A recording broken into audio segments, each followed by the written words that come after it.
Hello everyone, welcome to UPSC Warriors by Unacademy. My name is Monica and this is MCQ Practice Series for Polity. In this session, what we do is we practice 5 questions of every topic, and for this what you need to do is you should read the question, pause the screen, mark your answer and wait for me to give you the right answer. So let's begin. The topic which we are doing is historical underpinnings, and this is our second session on it. If you haven't watched the previous session, go watch it. We have already solved 5 questions, and in this also we'll do 5 more. You can also join our Telegram channel for PPTs, PDFs, and the discussions in general. So you can join this channel. Now, beginning with our very first question. What you need to do is you need to read the question. So, which of the following act made East India Company as a purely administrative body and ended its commercial activity? And the options are Charter Act of 1813, Indian Council Act 1861, Pitt's India Act of 1784 and Charter Act of 1833. It is asking about the act which has stopped the commercial activity of East India Company. So the right answer to this is Charter Act of 1833. The right answer is Charter Act of 1833. It ended the commercial activity of East India Company and made it as purely administrative body. Among the options, this is an interesting option and could be confusing one because under Pitt's India Act of 1784, it separated the commercial and political functions of East India Company. Commercial and political functions of the company were separated, and it introduced board of control and court of directors to do these functions. So it introduced double government within the system, and the act responsible for it is Pitt's India Act of 1784. This value addition you should remember. The act which ended the commercial activity is Charter Act of 1833. Now moving forward to the next question, but before that I need to share an announcement. So Unacademy has decided to give you Diwali gift. For that, what you need to do is you need to go to the app and look for this wheel. You need to spin this wheel on which you can get interesting prizes including MacBook, iPhone 16, Xbox, etc. Along with that, we have an interesting offer on UPSC subscription. So if you are thinking for UPSC preparation, you can avail this subscription at an attractive price of 23,999. You can also use my code, which is MM05, to avail this subscription. In this subscription, you will get one-on-one mentorship, mains test series, and PPTs and PDFs along with lectures. So these are the interesting feature of the subscription. We have batches coming up also for English medium aspirants. We have 2 batches, Liberty batch and Arambh batch. In Arambh batch, we teach in English. In this, we teach purely in English. So you can also enroll for these batches. There is one Hindi medium batch also, which is Shikhar batch. For all of this, you can use my code MM05 to get yourself enrolled in this program.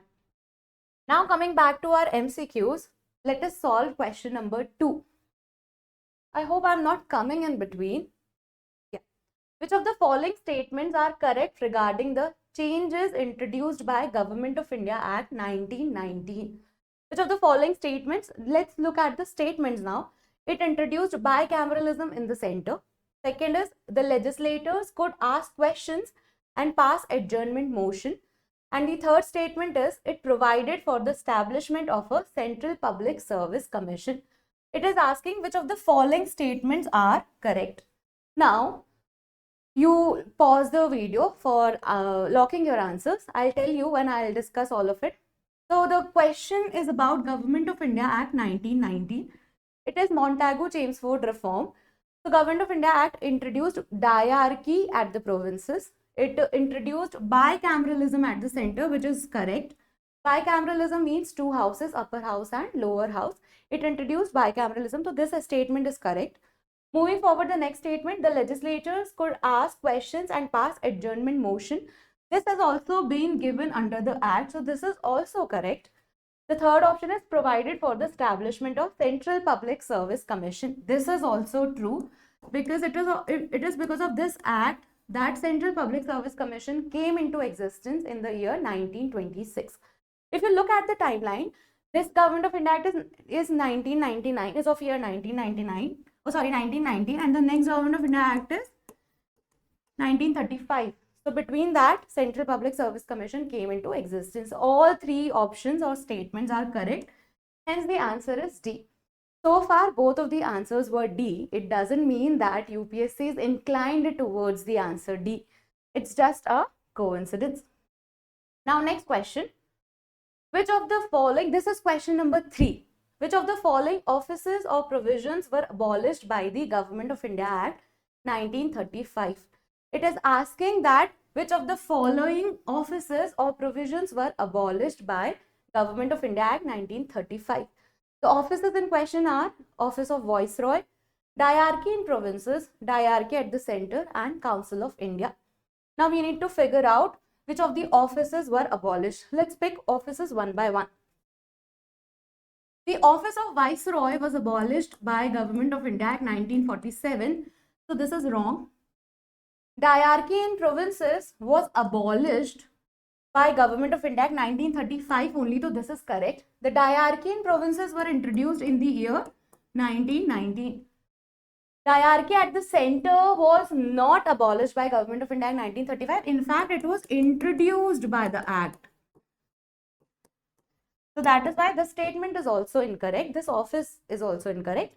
The Council of India, which was introduced in the year, as we have discussed in the previous class, this was introduced in the year 1858. This is the Council to assist Secretary of State. This was given away in the year 1935. So this is also correct.